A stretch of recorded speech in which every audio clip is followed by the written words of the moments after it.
Hey performers, welcome back to Danny Robertson Music, where we try to help you become the performer that you are meant to be.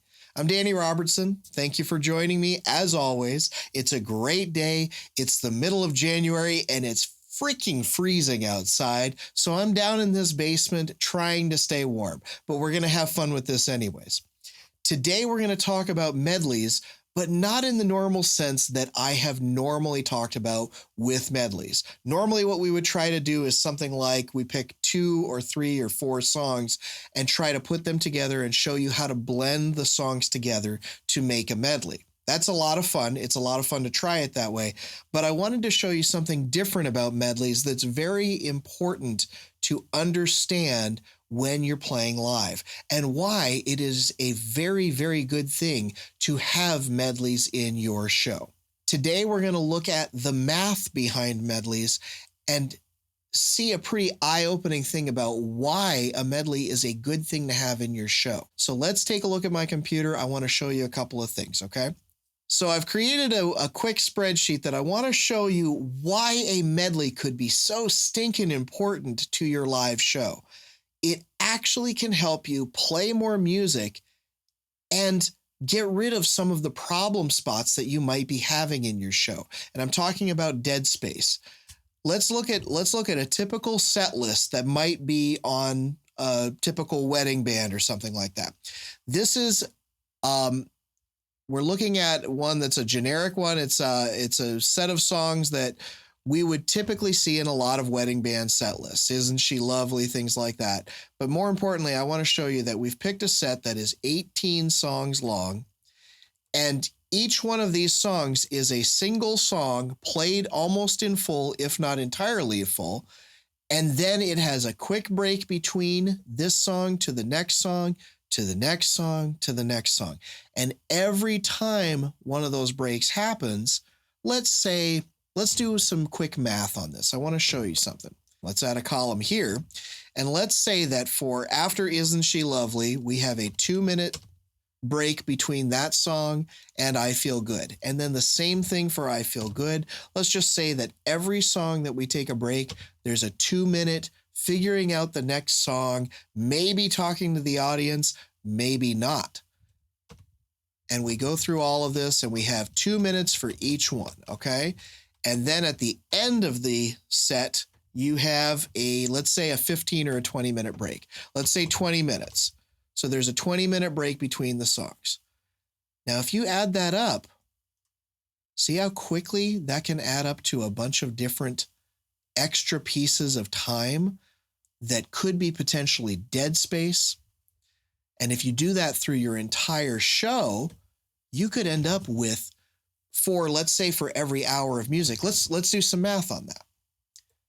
Let's go to this section here. Let's say we had those same 18 songs in that set. And we're going to guess that the average song time is, let's say 3.5 minutes. So total time for those 18 songs, we should be roughly playing about 63 minutes worth of music. Okay? That's a good typical set. It's about an hour worth of music. But let's say we talk about accounting for the time that we have between each song, that you either have to talk to the audience or find a way to engage them, or you might lose them during that time. Now, let's say that there's 18 songs, and so for the first 17, there's also going to be a 2-minute break between each song. Well, what does that add up to? That adds up to 34 minutes in just your first set, and that doesn't even include your set break.